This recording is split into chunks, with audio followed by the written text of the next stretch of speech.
Hello दोस्तों, स्वागत है आप सबका मेरे YouTube चैनल रोहिणी क्लासेस में। तो आज हम NCERT class 11th political science का चैप्टर 4 का अगला पार्ट देखने जा रहे हैं। हम जो है बात कर रहे थे कार्यपालिका के बारे में। तो हम जो है कार्यपालिका को आगे बढ़ाते हुए आज हम बात करेंगे राष्ट्रपति, यानी कि आपको मैं अगर बताऊं तो संविधान के बहुत ही इंपॉर्टेंट पॉइंट बता रही हूं मैं।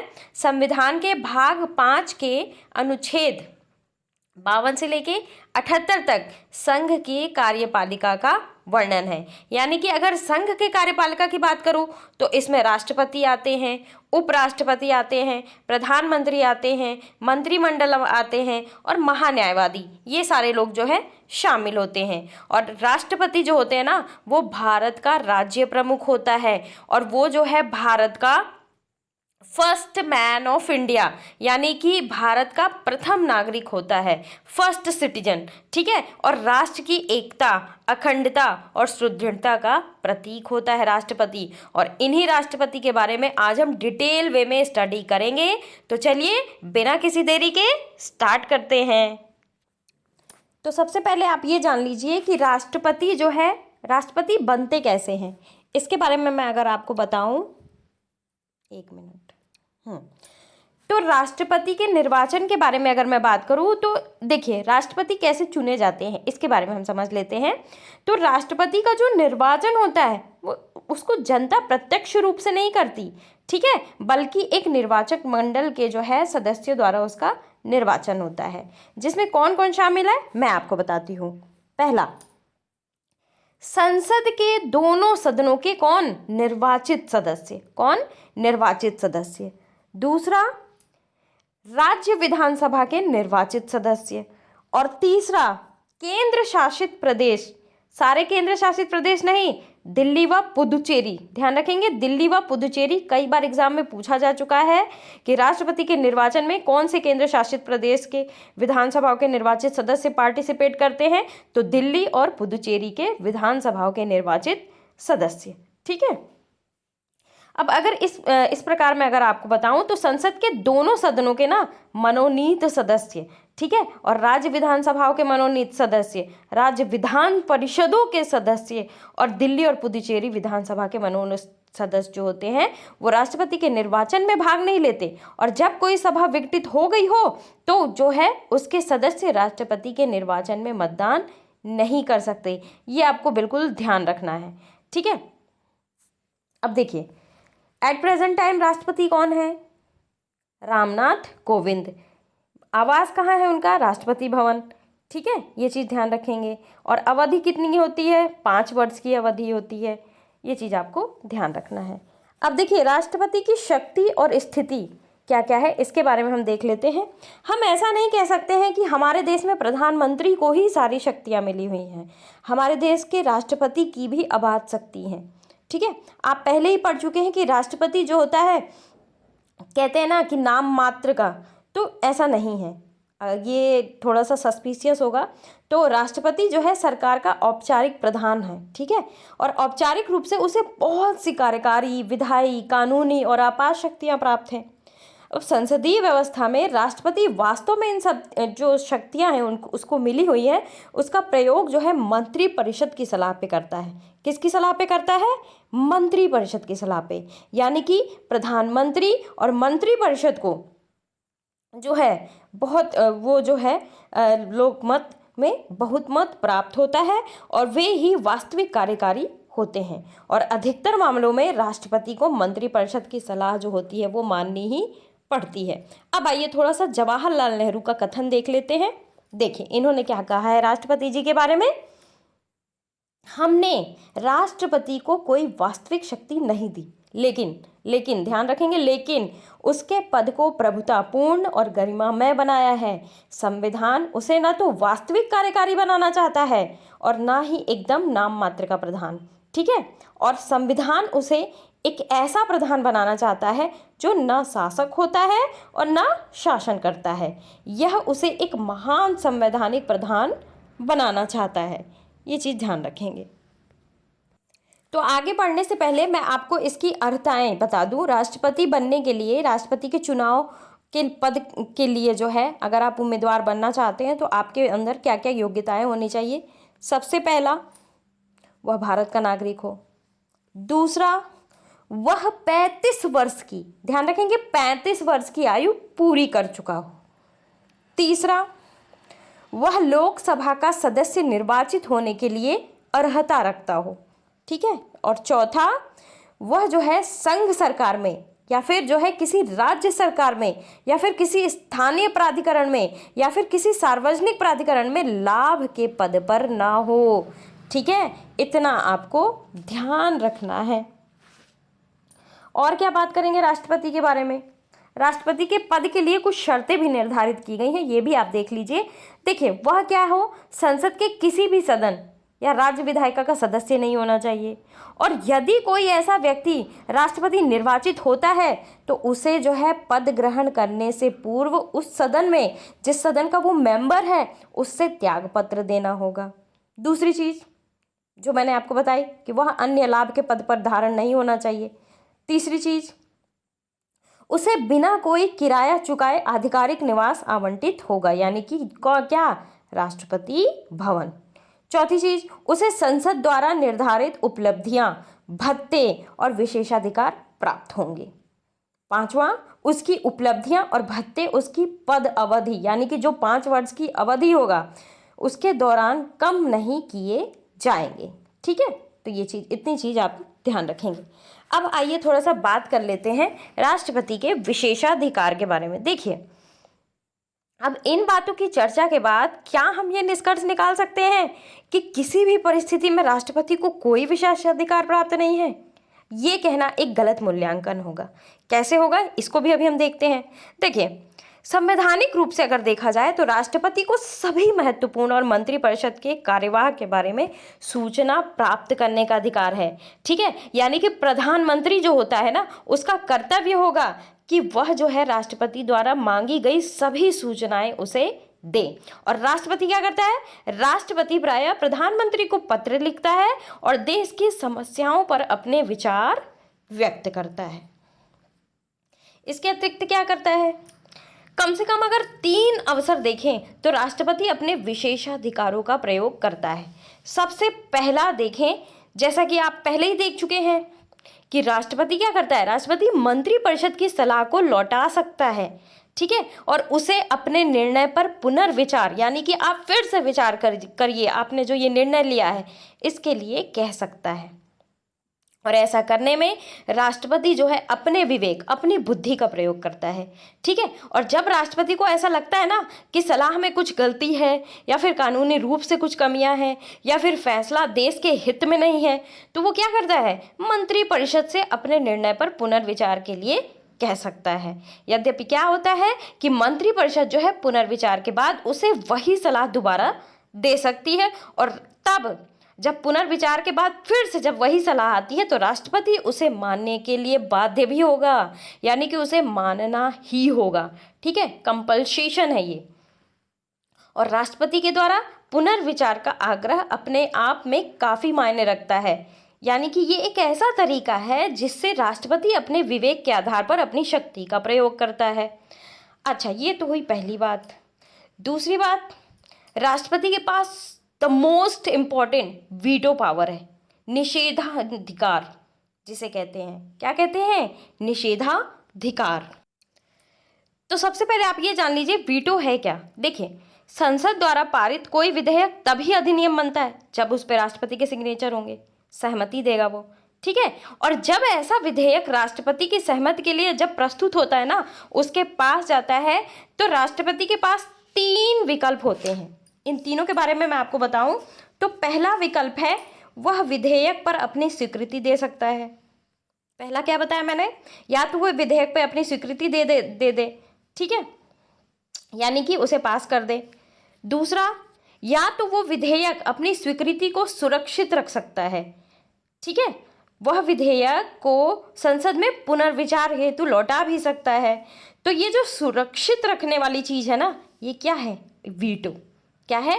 वीटो। अब इस प्रकार देखिए, राष्ट्रपति के पास जो है संसद द्वारा पारित विधेयकों के संबंध में वीटो शक्ति प्राप्त है, यानी कि वह विधेयक को अपनी स्वीकृति के लिए ना सुरक्षित रख सकता है, और ये कोई समय सीमा निर्धारित नहीं है कि वो कब तक सुरक्षित रखेगा। तो राष्ट्रपति को जो ये शक्तियां देने के दो कारण हैं। पहला कारण ये है कि संसद को जल्दीबाजी और सही ढंग से विचारित न किए गए विधान बनाने से रोकना। दूसरा वीटो पावर देने का कारण ये है कि असंवैधानिक विधान को रोकने के लिए। ठीक है, अब अगर मैं वर्तमान के परिप्रेक्ष्य में देखूं तो देखिए, वर्तमान राज्यों के कार्यकारी प्रमुखों में वीटो शक्तियों को 4 प्रकार से वर्गीकृत किया गया है। ये बहुत ही इंपॉर्टेंट पॉइंट मैं आपको बता रही हूँ, 4 प्रकार से। पहला, आत्यंतिक वीटो, मतलब विधायिका द्वारा पारित विधेयक पर अपनी राय सुरक्षित रखना। दूसरा है विशेषित वीटो।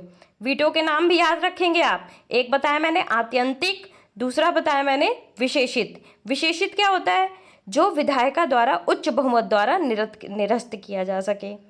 तीसरा वीटो होता है निलंबनकारी वीटो। ये क्या होता है? निलंबनकारी वीटो जो होता है, जो विधायिका द्वारा साधारण बहुमत द्वारा निरस्त किया जा सके। और चौथा यानी कि पॉकेट वीटो। पॉकेट वीटो क्या होता है? विधायिका द्वारा पारित विधेयक पर कोई निर्णय नहीं करना। ठीक है, इतनी चीज आप ध्यान रखेंगे। यानी कि वीटो के बारे में मैंने अभी क्या बताया? वीटो एक लैटिन वर्ड है जिसका शाब्दिक अर्थ होता है, आप समझ लीजिए, रोकना।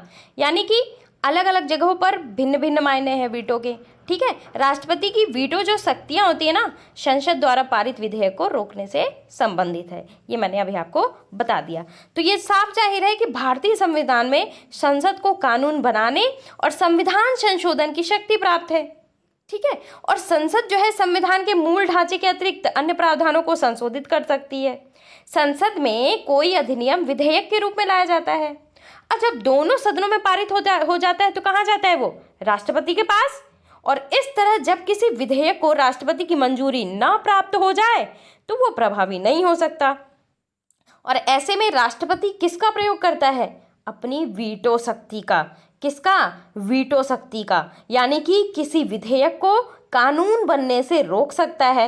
हालांकि भारत में राष्ट्रपति यह शक्ति बहुत ही अधिक प्रभावी नहीं है और बहुत कम बार ही यूज भी हुआ है। और मैंने वीटो के प्रकार बता ही दिए। एब्सोल्यूट वीटो यानी कि आत्यंतिक वीटो, निलंबनकारी वीटो यानी सस्पेंडिंग वीटो, पॉकेट वीटो यानी पॉकेट वीटो। ठीक है, ये चीज ध्यान रखिएगा आप लोग। आगे बढ़ते हैं। तो देखिए, यहाँ लिखा भी हुआ है वीटो क्या होता है? जिसमें वह संसद द्वारा पारित विधेयकों, यानी कि एकमात्र ऐसा विधेयक है जिसपे वो जो है वीटो पावर नहीं यूज कर सकता, जिसे कहते हैं धन विधेयक। ये भी बहुत इंपॉर्टेंट है। तो धन विधेयक छोड़ के बाकी सभी पे जो है विलंब कर सकता है या स्वीकृति देने से मना कर सकता है। और संसद द्वारा पारित प्रत्येक विधेयक को कानून बनने से पूर्व राष्ट्रपति की स्वीकृति के लिए भेजा जाता है और राष्ट्रपति उसे संसद को लौटा सकता है। अब देखिए, हमने देखा कि विधेयकों को स्वीकृति देने के संबंध में राष्ट्रपति पर कोई समय सीमा नहीं है। क्या आपको पता है, इस सिलसिले में एक घटना हो चुकी है। भारतीय पोस्ट ऑफिस संशोधन विधेयक पारित कब हुआ? 1986 में। और अनेक लोगों ने इसकी आलोचना की। क्यों? क्योंकि विधेयक जो है प्रेस की स्वतंत्रता को बाधित करता था और उस समय थे ज्ञानी जैल सिंह राष्ट्रपति, और उस पर उन्होंने कोई निर्णय नहीं लिया। उनका कार्यकाल समाप्त होने के बाद अगले राष्ट्रपति बने वेंकटरमण। उसे पुनर्विचार के लिए संसद को लौटा दिया उन्होंने। तब तक वह सरकार बदल गई जिसने विधेयक पेश किया था, और 1989 में एक नई सरकार चुनकर सामने आई और यह दूसरे दलों के गठबंधन सरकार थी, और उसने इस विधेयक को दोबारा संसद में पेश नहीं किया। और इस प्रकार ज्ञानी जैल सिंह द्वारा विधेयक को स्वीकृति देने के निर्णय में विलंब करने का वास्तविक परिणाम यह हुआ कि ये विधेयक जो है आज तक कानून ही नहीं बन सका। ये चीज आपको ध्यान रखना है। अब देखिए, या फिर जो है वो निर्णय को पुनर्विचार के लिए कह सकता है। तो वीटो की ये जो शक्तियां है ना, ये सीमित है। क्यों? क्योंकि संसद उसी विधेयक को दोबारा पारित कर दे और राष्ट्रपति के पास भेजे तो राष्ट्रपति जो है अपनी स्वीकृति देने के लिए बाध्य होना पड़ेगा उसे। ये चीज मैं आपको बता चुकी हूँ। लेकिन संविधान में राष्ट्रपति के लिए कोई ऐसी समय सीमा निर्धारित नहीं है जिसके अंदर ही उसे जो है विधेयक को पुनर्विचार के लिए लौटाना पड़े। ठीक है, इसका क्या तात्पर्य निकला? इसका तात्पर्य यह निकला कि राष्ट्रपति किसी भी विधेयक को बिना किसी समय सीमा के अपने पास लंबित रह सकता है। ठीक है, और इससे क्या होता है? इससे राष्ट्रपति को अनौपचारिक रूप से अपने वीटो को प्रभावी ढंग से प्रयोग करने का अवसर मिल जाता है। और इसे कई बार ना क्या कहते हैं? Pocket veto. पॉकेट वीटो क्यों कहते हैं? जैसे हमने विधेयक लाया, हमने उसे पॉकेट में रख लिया, हम भाई चाहे जब तक रखें उसे अपने पॉकेट में। ठीक है, ये चीज़ ध्यान रखना है। ये तो हुई भाई दूसरी शक्ति। अब आइए बात कर लेते हैं तीसरी शक्ति के बारे में। तीसरी शक्ति क्या है?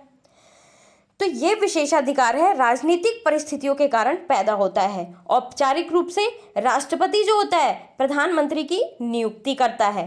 तो सामान्यतः अपनी संसदीय व्यवस्था में लोकसभा के बहुमत दल के नेता को प्रधानमंत्री के रूप में नियुक्त किया जाता है और इसलिए उसकी नियुक्ति में राष्ट्रपति के विशेषाधिकार का कोई प्रश्न ही नहीं है।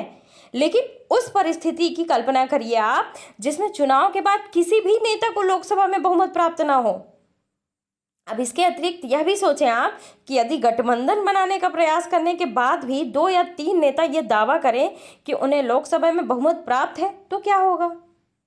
तब क्या करता है? तब यहाँ पे मायने रखता है राष्ट्रपति जी का निर्णय, वह किसे प्रधानमंत्री नियुक्त करे। और इस परिस्थिति में राष्ट्रपति को अपने विशेषाधिकार का प्रयोग कर ये निर्णय लेना होता है कि किसे बहुमत का समर्थन प्राप्त है या फिर कौन सरकार बना सकता है और सरकार चला सकता है।